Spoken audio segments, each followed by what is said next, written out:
Добар ден, драги ученици!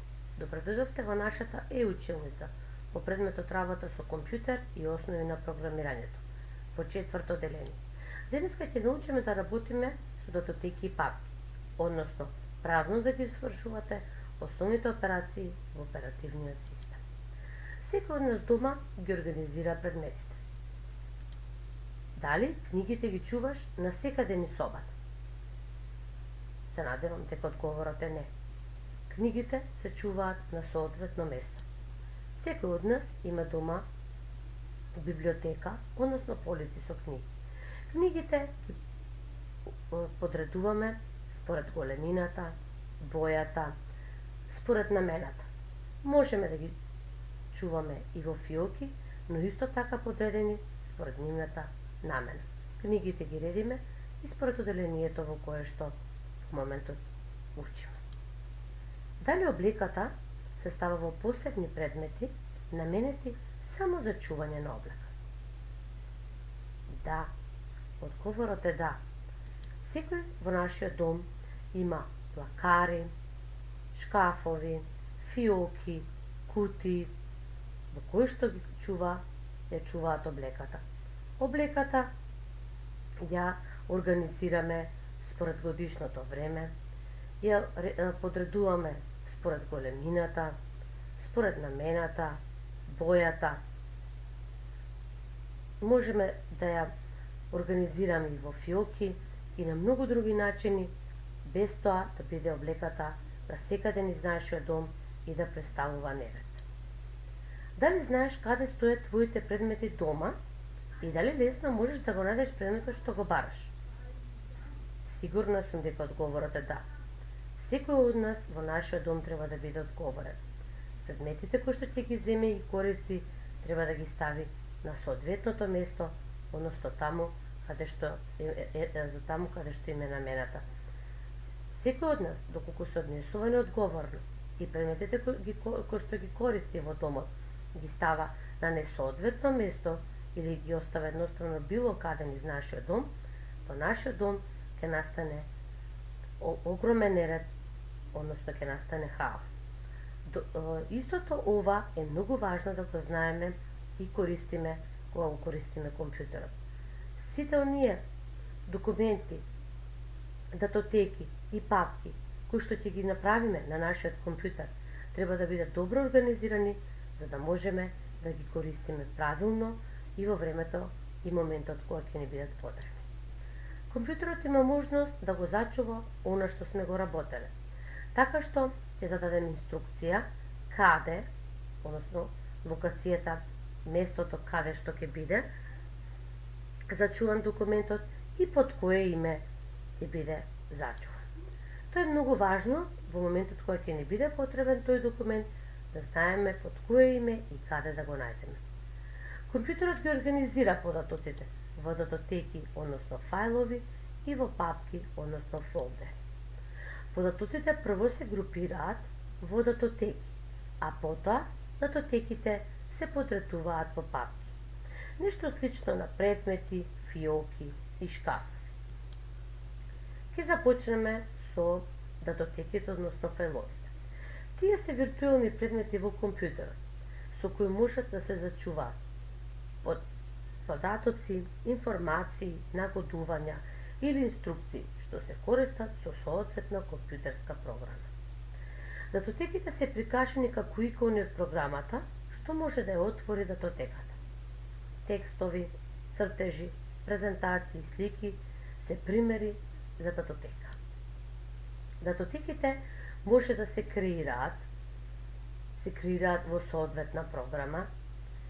Треба да ги именуваме, те може да се именуваат според нивната намена, може да се преименуваат доколку намената им се промени, доколку именуваниот документ не е соодветно именуван, па можеме да го замениме неговото име. Задолжително по креирање на датотеките треба да се зачуваат, но можат и да се бришат, доколку таа датотека не ни е потребна или е погрешно изработена, може да се избрише и да се направи нов документ, односно нова датотека. Секоја датотека има име, локација и големина. Името на датотеката го задава корисникот, односно ние. Ние го запишуваме името на датотеката. Името на датотеката се состои од два дела.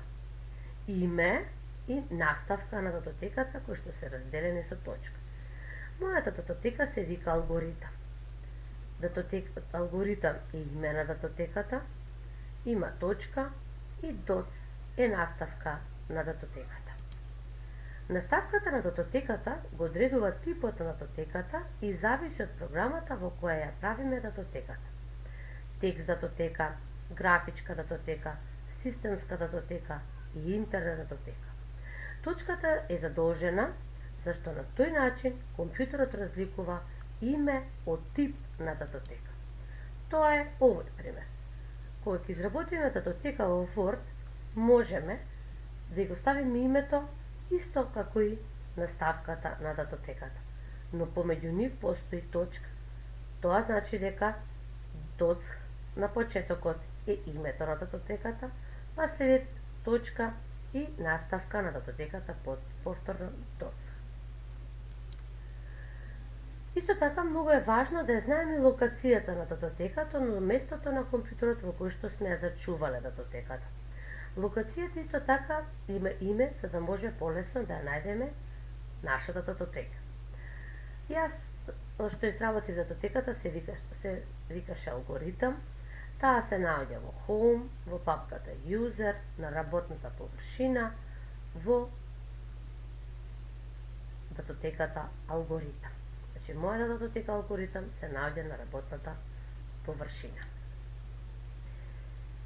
Датотеките зачувани во компјутерот може да бидат насекаде во нашиот компјутер, може да ги направиме и на десктоп и било каде, онаму каде што самиот компјутер ќе ги зачува, и да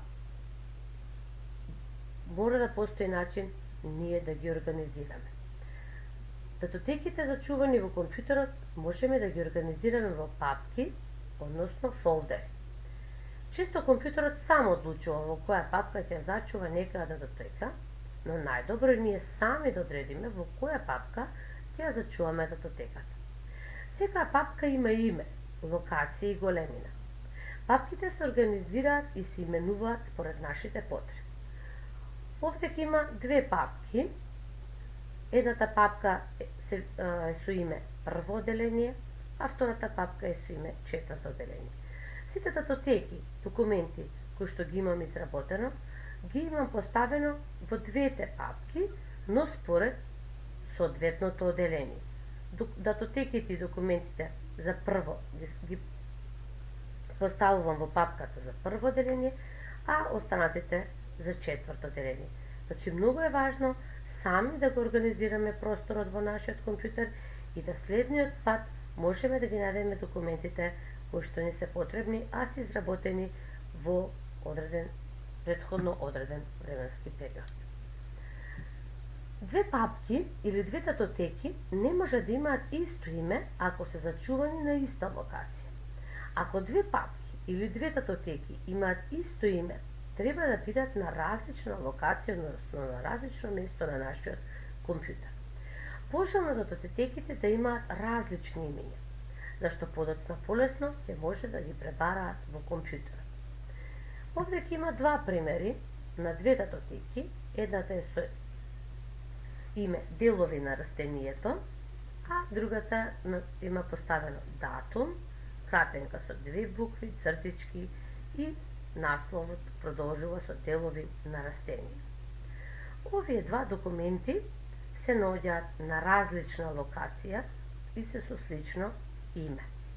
Локацијата на првиот документ, на првата датотека делови на растението, се наоѓа на дискот C во Users, во папката Emacs на десктоп, а пак вториот документ, односно втората датотека, се наоѓа на дискот C во Users, Emacs на десктоп и на десктопот во папката Архив. Сега ќе продолжиме со активности. Во активностите ќе учествуваме заедно и ќе работиме заедно. Најпрво ќе објаснам јас активноста, а потоа вие ќе изработите на вашиот компјутер. Со десен клик на празната површина на работната околина, доколку кликнеме, ќе се појави палјачко мени во кое што може да избереме креирај документ, или пак доколку кликнеме на работната површина, на празната површина на нашиот десктоп, ќе се појави New, палјачко мени во кој што ќе избереме New, и второ палјачко мени во кое што можеме да избереме како можеме и според која програма можеме да изработиме датотеката, односно документот кој што ни е потребен. Јас ја избрав Microsoft Office Word документот и на работната површина се појави икона, односно се појави датотека со име New Microsoft Office Word документ. Ова име треба да го заменам веднаш што ми го изработам оваа датотека, бидејќи сите следни документи кои што ќе ги направам преку Microsoft Office Word, сите ќе бидат со исто ова име и јас нема да можам да се снајдам на мојот компјутер кој документ за што ми служи. Затоа веднаш јас датотеката ја реименував, односно го напишав моето име Елена. И веднаш ќе знам дека документот, односно датотеката со име Елена, ќе има одредена содржина која што јас можам и понатаму да ја користам. Сега ќе ве замолам да го запрете видеото и да се обидете на вашиот компјутер, на вашата празна работна површина, да креирате еден